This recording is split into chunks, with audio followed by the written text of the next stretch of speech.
예, 오늘은 빌립보서 1장을 같이 살펴보도록 하겠습니다. 예, 빌립보서 역시 에베소서와 더불어 옥중서신에 속하죠. 이 빌립보라는 곳은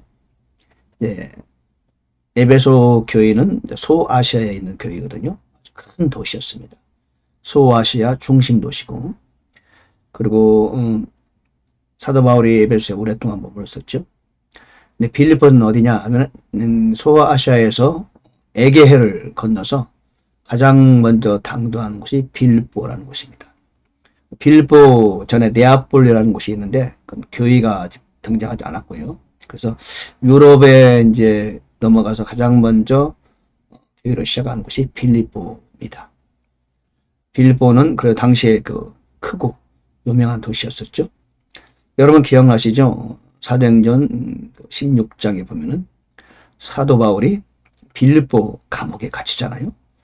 신라하고 같이 갇혔죠. 매를 맞고 갇혔는데 옥중에서 찬양하고 기도하죠. 그리고 옥토가 흔들리고 지진이 났어요. 당시에 간수장이 그걸 이제 경험하면서 즉시 본인이 이제 책임감에 사로잡혀서 자결하려고 했죠. 그때 바울이 외쳤죠. 우리가 다 여기 있다. 즉시 멈춰라. 그러자 그가 이제 벌벌 떨면서 묻죠. 어찌하여 내가 구원을 얻느냐. 그러니까 사도행전 16장 31절 유명한 구절을 바울이 외칩니다. 주 예수를 믿으라. 그리하면 너와 너의 집이 구원을 받을 것이다. 그리고 그때 그 밤에 신라를 데리고 와서 씻기고 그랬죠. 그리고 이제 그 이튿날 석방되는데 그때 그 일이 빌립보 교회의 시작입니다. 그리고 이제 그 구전에 루디아라는 여성 신도를 강가에서 받아 전도하면서 루디아와 더불어 옥중 그 간수장이 함께 시작한 교회가 빌립보 교회죠. 사연이 좀 있는 교회죠. 자, 이 빌립보의 편지 쓴 내용이 빌립보서입니다. 저는 빌립보 1장을 제가 키워드를 한번 잡았는데, 제가 하늘나라 향수병 한번 보실까요? 화면에 하늘나라 향수병 그렇게 주제를 정했습니다. 빌립보 1장에서 가장 적합한 제목 주제를 정한다면 나는 하늘나라 향수병 그렇게 제가 정해봤어요. 한번 살펴볼까요? 1장 전체에서 좀 우리에게 적용이 가능한 오늘 우리 시대 우리에게 맞는 은혜가 되는 말씀, 내 마음에 부딪히는 말씀을 같이 한번 살펴보죠. 첫 번째는 6절에 보니까 이런 말씀이 있어요. 너희 안에서 선한 일을 시작하신 분께서 예수 그리스도의 날까지 그 일을 이루실 것, 나는 바로 이것을 나는 확신하노라. 그렇게 말하고 있습니다. 내 안에서 선한 일을 시작하신 분, 그분이 그 일을 이룰 것이다. 너희 안에서 선한 일을 시작했다. 첫째로 너희 아니면은 일단 교회라고 말할 수 있겠죠. 교회. 또한 우리의 삶 속에서 내 개인적으로 내 안에서 일을 시작하신 분이 계시다. 여러분의 가정에서, 여러분 인생 여정에서 여러분을 위해서 일을 시작하신 분이 계시죠. 누구시죠? 예, 바로 주님이시죠. 성령님이시죠. 그분이 내가 시작한 교회에서도 일을 시작하셨으면 바로 그것을 그분이 이루십니다. 내가 하는 게 아니죠. 나는 믿고 구하고 기다립니다. 너 내 삶의 여정에서 그분은 나를 위해 일을 시작하십니다. 그렇잖아요. 여러분 지난날을 한번 돌이켜보세요. 예, 나의 인생 여정에서 그분은 일을 하셨어요. 그분이 시작했어요. 당시 나는 몰랐어요. 힘들고 어렵고 때로는 좋았지만 때로는 불평도 하고, 그런데 그분이 나를 통해서 시작한 그 일이 지금도 계속 뛰고 내일도 계속 뛸 것이고, 그리고 예수 그리스도의 날까지 6절에 나오잖아요. 예수 그리스도의 날까지 그 일을 이루실 거야. 나의 사역 안에서 그분이 이루실 거야. 나의 인생 여정을 통하여 그분이 이루실 거야. 나를 만들어 가실 거야. 철로 여정에 머나먼 길을 걸어가는 동안 그분은 나의 인생 걸음 속에서 그분은 원하신 일을, 목표하신 바를 이루실 거다. 여러분, 그런 믿음 있으시죠? 이스라엘 백성들을 애굽에서 탈출시키고 홍해를 건너고 광야를 지나고 결국 요단강을 건너서 그 일을 이뤘잖아요. 주님은 계획하시고 시작하시고 반드시 이루시는 분이시다. 바로 저와 여러분 개인적으로도 그런 주님이 되신다는 겁니다. 그래서 첫 번째, 주님께서 이루신다. 하나님이 이루신다. 그저 우리는 믿고 나갈 뿐이다. 하나님 나를 중요한 존재로 여기시며 나를 통해 시작하신 그 일을, 선한 일을 시작하신 분께서 그리스도의 날까지 그 일을 이루실 것, 나 바로 이것은 나를 확신하노라. 사도 바울이 확신했지만 누가 확신하는 거예요? 예, 이 말씀은 하나님의 말씀이에요. 또 사도 바울이 누구예요? 바로 저와 여러분이잖아요. 그래, 나도 확신한다. 그렇게 한번 외쳐보세요. 자, 두 번째, 지식과 판단에 의한 사랑. 자, 9절 보니까 내가 이것을 기도하노니 곧 너희의 사랑이 지식과 모든 판단에서 여전히 더욱더 풍성해지고, 그러고 있어요. more. 자, 사랑이 있어요. 우리의 사랑이 풍성해지는데 사랑만 가지고 풍성해지면 안 된다는 거죠. 지식과 모든 판단에서 여전히 더욱더 more and more abundant, 풍성해진다. 이런 뜻입니다. abound, 그래서 abound, 풍성해진다. 그러니까 사랑만 가지고 되는 게 아니에요. 사랑을 우리가 행하려면 지식과 모든 판단에서 사랑이 행해질 때 진정한 사랑이 된단 말이에요. 전 사랑이 풍부해요. 우리 남편, 우리 아내 사랑해요. 근데 그것이 지식과 모든 판단에서 바른 사랑이 돼야 돼요. 나 우리 아들도 사랑하는데요. 얼마나 사랑하는데요. 우리 자녀를 위해서 기도 많이 해요. 그런데 과연 자식들을 향한 그 사랑이 지식과 모든 판단에서 입각한 올바른 사랑이냐? 그게 중요해요. 어떤 사랑이어야 되는데요? 바로 그 사랑이 아가페적 사랑이란다. 하나님이 우리를 사랑은 아가페 사랑이죠. 그래서 때로는 우리가 잘못하면 그분은 책망하세요.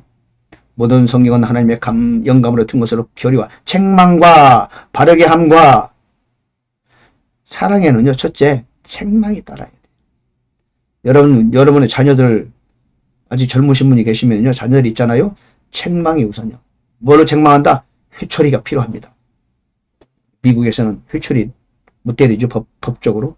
근데 하여튼 하나님의 사랑 우리를 회초리를 때리세요. 징계하세요. 고난의 풀무에 집어넣으세요. 이게 하나님의 사랑의 표현이에요. 아가페적 사랑의 특징입니다. 근데 우리는 우리 자녀를 너무나 인간적인 사랑을, 그러다 보니까 자식이 우상이 돼버려요.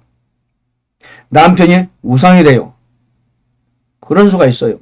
왜 세상 노래들이 사랑은 눈물의 씨앗이라고 말하나요? 이유가 뭐죠? 그 사랑이, 인간적 사랑은 우리에게 상처와 실망감을 안겨줄 뿐입니다. 인간의 사랑도 아가페 사랑으로 승화되어야 된다. 남편과 아내의 사랑도 그저 사랑하는 게 된 게 아니에요. 그 사랑은 인간의 사랑이에요. 그 사랑이 말씀으로, 기도로, 영으로, 아가페 사랑으로 승화되어야 된다. 이 말씀이 바로 너희의 사랑이 지식과 모든 판단에서 풍성해진다, 이런 뜻입니다.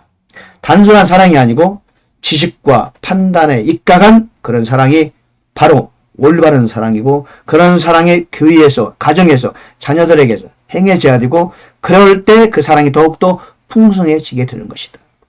그런 사랑이 풍성해질 때 우리 삶이 좀 더 아름답고 영광스러운, 가치 있는, 보람 있는, 하나님을 영화롭게 하는 그런 삶으로 연출되어 가는 것이다. 사랑이 전부가 좋은 게 아니에요. 여러분 알잖아요.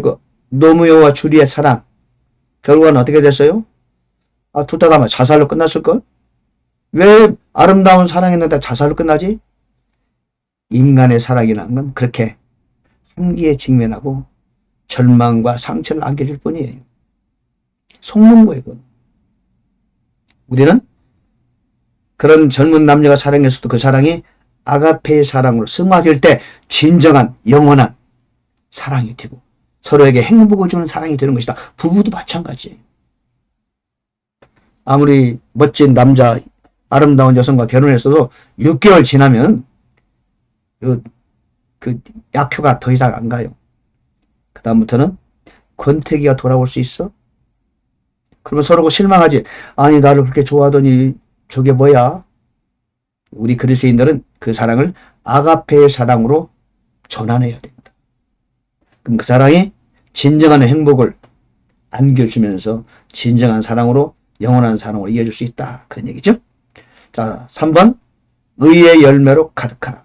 10절에 보니까 너희가 뛰어난 것들을 입증하며 그리스도의 날까지 성실하고 실족거리가 없는 사람이 되며 그러면서 11절 예수 그리스도로 말미암는 의의 열매들로 가득하여 하나님의 영광과 찬양이 되기를 구하노라. 의의 열매. 의의 열매는 성령의 열매를 말하는 거예요. 사랑과 희락과 화평과 자비와 양성과 오래 섬과 충성, 온유, 절제 그런 열매들이 주렁주렁 맺히는 것이 바로 의의 열매. 나의 삶을 통해서 하나님의 선한 것을 입증하는 그런 의의 열매. 아니 포도나무가 무성한데 열매 없으면 포도나무입니까?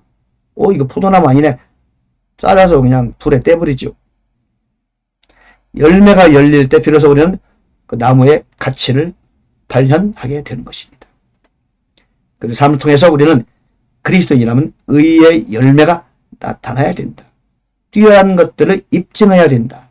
실족거리가 없는 사람이 되어야 된다. 이렇게 10절에서 말하고 있죠. 여러분 의의 열매로 가득한 하루하루 되시기를 간절히 바랍니다. 자, 마지막 세 번째는요. 네 번째죠. 네 번째는 자, 준비되셨습니까? 이게 뭐냐면요. 21절에 보니까 오늘 빌립보서 1장의 주제와 같은 거죠. 내게는 사는 것이 그리스도시요 죽는 것은 이득이다. 오히려 죽는 것이 이득이래요. 사도 바울이 말해요. 자, 그러나 내 육체 안에 산다면 이것은 내 수고의 열매다. 육체 안에 산다면은 내 수고함으로 말미암아 열매가 맺힐 거야. 그 뜻이에요. 죽는 것도 이득이고 아직 살아있어도 역시 열매를 맺히니까 나쁠 거 없다. 그 뜻입니다. 지금 사도 바울 저와 여러분의 고백이 돼야 되는데 죽는 거? 좋아. 좋지. 이득이지. 왜? 더 이상 고생 안 해도 되잖아. 죽는 거, 그 좋은 거지. 그렇게 말하는 거예요. 죽는 거 좋은 거지. 근데 살아있다. 살아있어도 좋아. 왜? 살아있는 동안에 하늘에 상급을 쌓고 열매를 맺어가는 건데 나쁠 게 뭐야? 이런 뜻입니다. 여러분 사도 바울처럼 그런 고백을 할 수 있을까요? 그러면서 말해요. 그럼에도 내가 무엇을 때까지 알지 못하겠다. 죽는 것도 참 이득이고 좋고 살아있어도 좋은 건데 그럼에도 무엇을 때까지 알지 못하겠나? 그러면서 23절 떠나서 그리스도와 함께 있기를 바라며 내가 둘 사이에 끼어 있다. 그렇게 말하는 거예요. 그러나 그럼에도 그것이 훨씬 더 좋아. 그럼에도 불구하고 육체 안에 거하는 것이 너희를 위해 더 필요하다. 그렇죠? 사도 바울을 필요로 하는 사람들이 있잖아요. 여러분들을 위해서는 내가 좀 더 있어야 되겠지 이런 뜻이에요. 사실은 가고 싶어. 가는 게 좋거든. 감옥에도 가고 매 맞고 고통받고 이런 것도 좋지만 가는 게 이건 이득인 거야. 개혁성경은 죽는 것이 유익하다 이렇게 말했어요. 이득이다. 근데 살아있는 것도 나쁘지 않아. 그 둘 사이에 끼어 있는데 사실은 더 가고 싶어 이런 말이에요. 그러나 그럼에도 불구하고 여러분들을 위해 더 있어야 되겠지 이런 뜻입니다. 그러니까 그게 순교의 제물로 사라지게 됐을 때 얼마나 좋았겠어요. 너무 좋아가지고 막 외쳤잖아요. 디모데후서 4장 7절 8절에 관제와 같이 내가 벌써 부음이 되고 나의 떠날 기약이 가까웠도다. 내가 선한 싸움을 싸우고 나의 달려갈 길을 마치고 믿음을 지켰으니 이제부터는 나를 위하여 의의 면류관이 예비되었으므로 죽은 의로우신 재판장이 그날에 내게 주실 것이다. 네, 의의 면류관이 이제 잘못된 번역입니다. 면류관이라는 번역은 오역입니다. 면류관이라는 말은 성경에 없어요. 저 구약에서 다윗이 왕이 되었을 때 면류관을 잔치 때 면류관 한번 썼어요. 면류관은 머리 쪽에 이렇게 판으로 딱 된 것이 면류관이거든요. 그 성경이 디모데후서 4장 7절의 면류관이 아니고 그냥 관이에요. Crown of Righteousness. 의의 관. 근데 그거를 우리 개역 성경은 좀 멋지게 번역을 하려고 애를 써서 면류관이라고 번역했어요. 이건 바른 번역은 사실 아닙니다.